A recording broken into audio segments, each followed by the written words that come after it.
All right, good afternoon and welcome, or good morning, again, depending upon where you are in the country.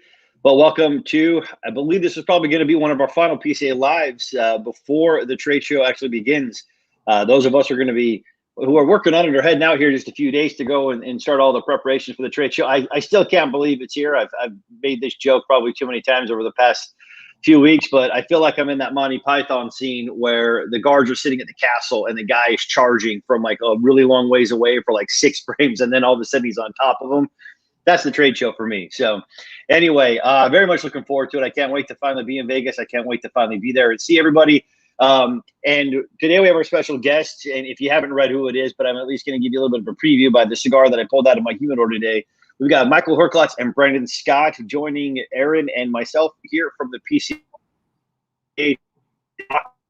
Ferio Tego at the PCA trade show, and they are coming up live now. Michael, Brendon, thank you for joining us and welcome. How are you guys doing? What's up? Doing great. Pleasure being with you both. Thank you for Awesome. coming. You guys still living the dream? Sure. People keep asking me that, and people keep asking me that, and I say sometimes the dream is a nightmare, but nevertheless. Yeah, and look, I certainly wouldn't classify any of this as a nightmare. It's been really nothing but great. Just a lot of work and a lot of coordination, but we're still living it. So here's to another day. And we're having a lot of fun while we do it. Well, that's the key. Yeah, people have always said, do what you love, you'll never work a day in your life, which I honestly think is just crap, because even when I'm doing stuff I love, it can still feel like work, because there are the days when there's pressure and there's all kinds of stuff. But loving it just means it's easier to put your passion into it, I think, is all that really means. Yes. Exactly. Probably somewhat of what you're feeling at this point, though, right? Sure. I mean, I've been, on a personal level, I've been very fortunate. I think we've talked about it before. To make a living at my hobbies and my passions, and I've done that for over 20 years, and now to be doing it really for ourselves, for our own company and our own work, that's even more special. So it's been great. A lot of work, but awesome. That's good. It's kind of one of those things where, anything worthwhile is I'm putting the work in, right? And so it's not necessarily easy, but the payoff when something like that happens is going to mean a lot more. If it's easier, if it's given to you, I mean, there's no real appreciation for it. So I think that's ultimately kind of what's going to be realized for this, because I've seen how hard you're working. So speaking of the hard work, we are very excited because you all are sort of, the company's launched, but I mean, sort of like a preview before the company really sort of gets going full speed here. You're actually going to be at the trade show this year. And so we're really happy about that. So it's not going to be your typical booth. And we wanted you all to come on because we were talking about this before we went live, is the amount of feedback we've gotten. You guys are a good sponsor. So you guys got the sponsor email communications, the article that kind of went out. The feedback that we've just gotten in terms of this and the excitement about your brand and everything else for that people have been talking about, it's been just kind of on fire here. And so we wanted to be able to let people know sort of what they can expect from you all at the trade show. Because, the typical booth is not necessarily what you're going to have, right? And so we wanted an opportunity to kind of describe that and then talk about your presence there. So Ferio Tego, what exactly is your space on the show floor, and what can people expect from you all when they come see you? Well, it's really it's meant to be a place to catch up at the end of the day. If I just backtrack just for a second and level set where we are in the process today, we are as far along as we could possibly be. And so what that means is we have premium cigars that are made, that are finished, that are in aging. We have boxes that are currently in production. All of our printed materials like bands and other things have finally arrived at the factory destinations. But that's where we are in the process. So we are not at the step of humidors and warehouses filled with inventory ready to be shipped. We're probably 30 to 45 days away from that. But there was no way that if the industry was going to gather, that we would not gather with our industry. And that was very, very important for us, really, from the moment we formed this company, was to make sure that we were really strong supporters and contributors to the industry. And so we had to get very creative to figure out exactly how could we be there and support our industry in this particular stage of our company's development. And it's no secret to the two of you, because you've been very supportive. You've been very accommodating and helped us think differently about what can this show be for Ferio Tego. And so our booth number 317 is positioned as you approach the exit of the show. There'll be plenty of areas to sit and to relax and enjoy a cigar with us. There'll, of course, be some more formal seating where we can sit down and go over product and go over pricing and talk business. But I think there's been a lot of opportunities for our story to have been shared over the last 8 months, but we really have not had the opportunity to tell our story directly to all our friends and all our supporters throughout the last 15 months. And it's a story that's really important for us to tell. So our booth is a place to tell that story, to welcome people in, to give people hugs again, to catch up, to see how they're doing, for us to share how we're doing, and give everyone an update of where we are and what they can expect.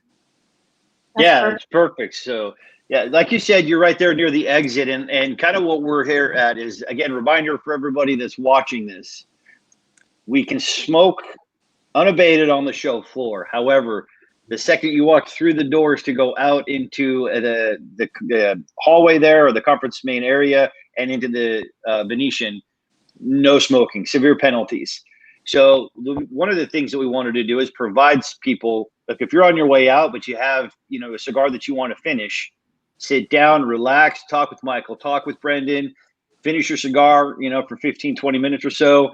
And then that way you have the opportunity to finish it, talk with some fun guys, learn a little bit more about Ferio Tego, and then you can head out on the show floor, having finished that cigar. So that was a little bit of the thought process. You don't have to wait till the end of the show to come to booth 317, though. Right. Or even the end of the day. Well, I was going to say, you can finish your cigar at any point, right? Whether you're walking up the show floor or not. I just thought I'd throw that in there, that if you walk outside with a lit cigar, you're going to get fined. And it's a hefty fine, because the Sands is pretty adamant about not having the cigar smoke out in that common area. But yeah, you can, if you just want a place to go sit down after having a cigar, or you want to just take 5-10 minutes to go sit down, go be with them, go talk with them, finish your cigar, and it's a great place.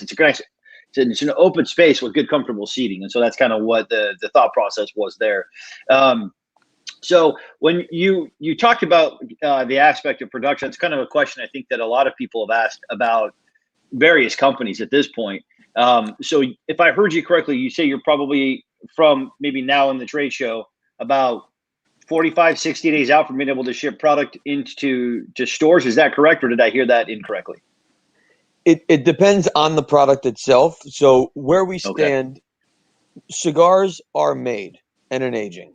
Where we are experiencing some delay is on the packaging side. No surprise, obviously. Boxes are always the thing that will slow down a project. Boxes post-pandemic happen to be even more problematic. But the boxes are also in production. And so it's really just coming down to when will we have the right quantities in the right products to then be able to transfer and start shipping. But first things first will be Ferio Tego and its launch. That will be before the relaunch of Timeless and Metropolitan. And so we're still hoping for later this summer for the Ferio Tego to be released into market. Oh, awesome. Okay, great. Try one myself. I'll be waiting for my little gift package of some samples. I'm waiting for my gift package of samples right now. So on that then, so what are the first lines that you are planning on or hoping for Ferio Tego that are going to be shipping first? So Ferio Tego is limited by nature. It's two blend styles. One a bit creamier, rounder, but still quite full in body, and the other that bolder, stronger, richer, darker style. One made in Dominican, one made in Nicaragua. Limited in production for this year, but every year they will be released in limited quantities. So obviously we are closing in at the end of 2021. It's our inaugural release, so that will be a slightly smaller release than the 2022, which will soon follow 2021 in a follow-up release. Gotcha. So lots more details coming. Yeah. Okay. Because I might start prying a little bit here, but my question there then is that so 2021 obviously is going to be tapering off for this year. Obviously, like you just said, smaller limited release.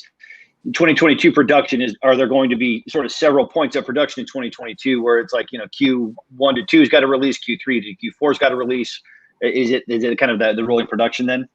That's a bit TBD. So we're Okay. being careful. This is not a limited edition per se. We want to make a reasonable quantity to satisfy market, but it's not going to be core. So, okay, every year we will make what we believe we can make perfectly and we can sell. And, that may ebb and flow based on materials. That may ebb and flow based on any number of factors, not unlike the wine business, right? So every year there's a new vintage that's released. Sometimes there's more cases, sometimes there's less cases. It's making the best wine you can with whatever God gave you that year, and you put it in a bottle, and that's the expression for the year. That's sort of the intention and inspiration around Ferio Tego. So speaking of wine, have you already started thinking about pairing certain wines with the first release? Yeah, we have. Do you want to share any of that? No, I don't. No. I think Michael wakes up in the morning thinking of pairings. I mean, I think that's just your nature, is it not? True statement. Yeah. Yeah. I mean, look. I mean, I think that that's not unlike a lot of folks that I've met in the industry. That's kind of the way that they are with a number of things, and it's honestly why, for me, that's the appreciation I have when I approach brands. Is that's not necessarily my forte. I know what I like, obviously, but the way that the approach, look, it's artistic in nature, right? And it's an artistry that I don't necessarily possess. And so that's why, for me, I like listening to kind of the way you approach it and how you go about crafting the cigars and the profiles and everything else versus, somebody else that approaches a little bit differently.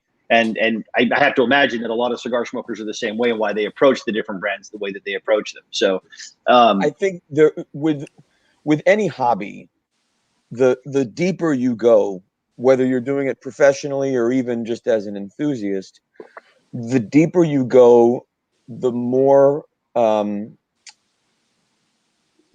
discretion each decision takes, because you know more about each product, and you can anticipate what you will experience and how that makes you feel, and that adds an added level of complexity when it comes time to actually make the decision of which cigar do I want to have, and then to make it even more complicated, what do I have it with?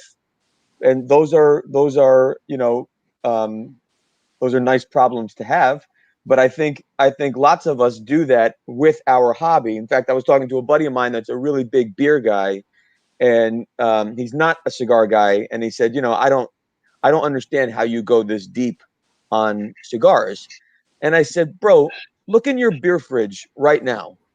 You have like 36 different IPAs, and you can tell me a story about all 36 of those. And the one you're drinking, you selected because that's the one that you wanted right now. Why didn't you want that one? And he was like, okay, I got it. Like, it's the same thing. It's just unique when it's a hobby that you don't share. So it seems so foreign, but we apply that level of discretion in our choices all the time. Yeah. So another question that has kind of come up a little bit, and I have no idea the answer to this one, but I'm curious. as we're kind of looking forward for you all, production, obviously, the next aspect is, and we've talked about this, there's a lot of people that are excited for this launch and they're kind of gearing up for it. When can retailers expect to see you out for events and things like that as well, at their stores for launches and releases and special events for Ferio Tego? Yeah, one of the things that Brendon and I think feel strongly about is we want this brand to really be a brand, to not be dependent on one of us having to be in market and banging on doors. We really want to make sure that we invest in building the brand, so the brand and the product lives absent of the two of us banging on doors. So not unlike the way we launched Timeless 10 years ago, we created a product that we believe to be great and that we believe retailers will win with. And we depended on those partnerships to bring in the product and offer the product. And once there is a level of support and success that would benefit by some sort of more face-to-face experiential push, then I think that's when we go in. But we're not going to relaunch Timeless and Metropolitan, nor launch Ferio Tego with, you know, a huge rollout tour and being in market in every place. It's just not the best use of our time, especially when we're still laying some blocks of foundation upon which to rest this house. You know, this is a very unconventional startup, and Brendon is you know a great architect at putting these bricks down and laying this foundation down to make sure that we are really established to put this house on top and then grow. It sounds like you guys are really letting the cigar be the cigar, basically, and not necessarily making it be something it's not, just letting it like naturally evolve, even though it is a business. But I feel like there's a lot of respect that has to be given for approaching it that way, rather than pushing and struggling to do something that maybe is not the right path. I feel like that's a great model for success in this situation. So a little story time for you, though. This doesn't necessarily, have to disagree with what you just said, but I also don't want you to sell yourself short here in this instance, Michael. So I was at a Cub Scout service project. We were doing landscaping at a local school and working, and I saw a guy there and he had a cigar brand hat on, and I was like, "Oh, you smoke cigars, huh?" And he said, yeah, I'm a pretty big enthusiast. And so I said, "Oh, I kind of work in the industry." And he's like, "Well, what do you do?" So I told him, I said, "Well, I work for a cigar association." And he paused for a second. He looked at me and he's like, is it that IPCPR thing? So this was back, before the name change. I said, yeah, that's what it is. So thus ensued several questions that he had. And this guy was a super cigar guy and told me he had like 2,000 cigars in his downstairs humidor that he had, like this whole built-in case and everything else they had there. But then he asked me specifically, he didn't ask me about anybody else, but he did ask me about, he's like, "So do you know this guy named Michael Herklots from Nat Sherman?" I said, yes, I do. And so he's like, so he started asking me questions about you, even from the days at Nat Sherman, right? So I think that I totally understand what you're saying. I think that it's really interesting in the cigar industry. We were talking to a company a while ago, and they were coming on and wanted to launch their brand and everything. And I said, oftentimes things like celebrity endorsements or this and that and the other can carry weight, whether it's shoes or clothing, apparel, anything like that, fad diets, whatever the case may be. I said, but in the cigar industry, I don't know if it matters too much, because if it's a bad cigar, people don't care what name is attached to it. And people seek out the names that they are going to understand meets quality with that smoking experience, right? And it's one of those instances. Matt Krim said to me one time, he's like, "Look, I'm selling something to somebody that's lighting it on fire." He's like, "So it better be high quality, because it's, you're effectively burning what you've just purchased." And so he's like, so it better be on point. Otherwise, you're just asking for the customer to have a bad experience at that point. So all of that is for me just to say, I get it, but I mean, I think that one of the reasons why people are so excited about this brand, Michael, is because of your all's background, and it's because of your experience. It's because of what people know, what you're going to put into the product, so that I know that when I smoke it, I know exactly what I'm going to get out of the product as well. And so, but that is not to say that we are not going to do events. Of course, we're going to do events. Right. Of course, we'll be in stores, but we have to make sure that we're doing things that are authentic to Ferio Tego. And despite the fact that we are relaunching and restoring, 2 great legacies, which is an awesome thing that we are privileged enough to do, in reality, we're a startup. Yeah, we're a brand new company, and we are launching Ferio Tego for the first time into market. And you can't just jump and start creating activation and programs and events without some sales and without some revenue and without of course, actual evidence to figure out what our partners are going to need from Ferio Tego. Yeah. And so that's really the work to do once we're launched, and then we can really get creative about the best, most authentic ways to activate in a market.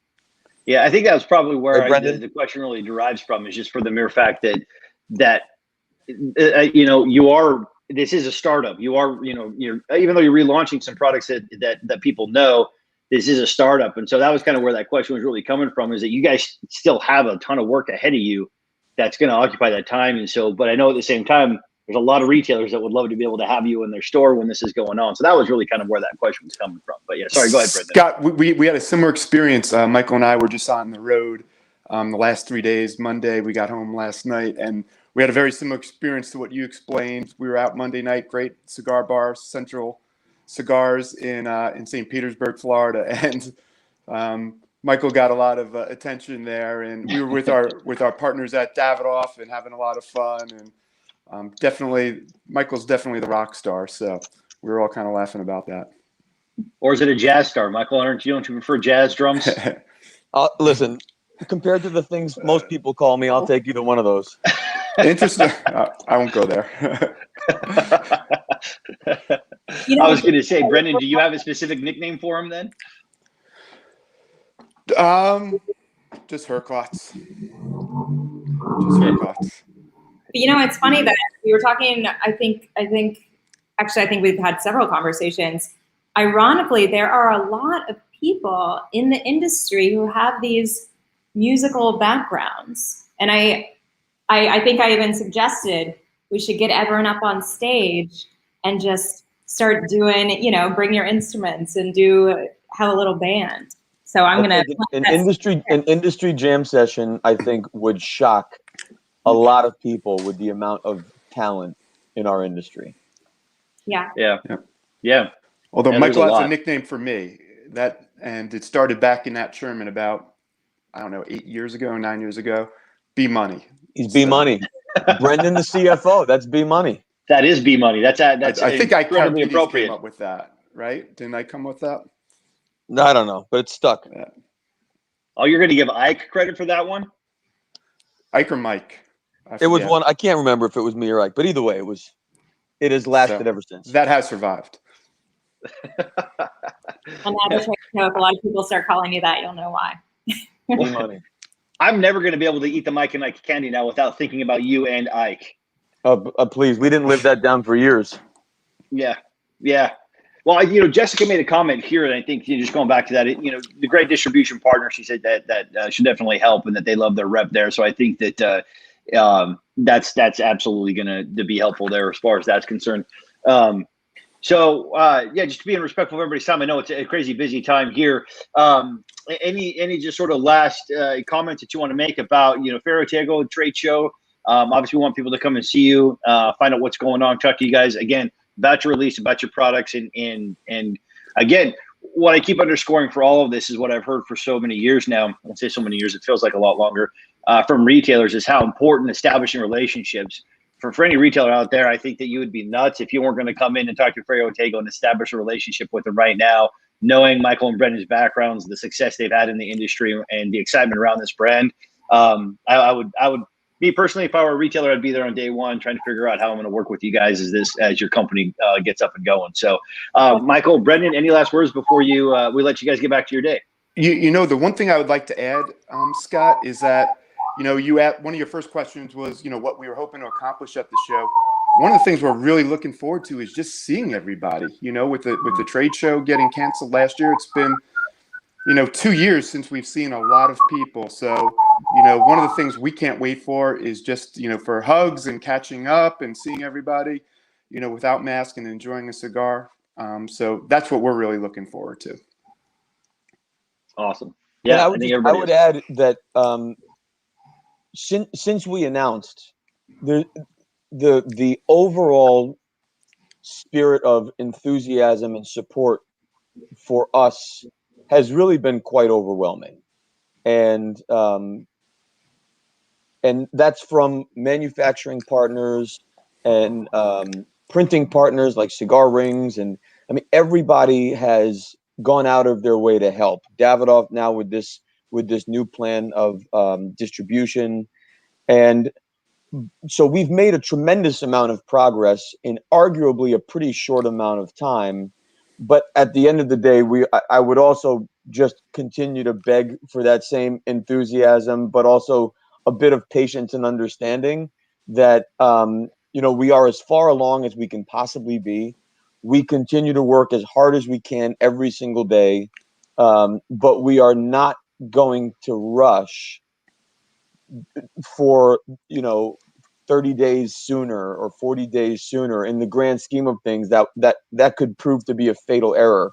And even though we are a startup, we have the benefit of experience having done this before, with these exact brands, as a matter of fact.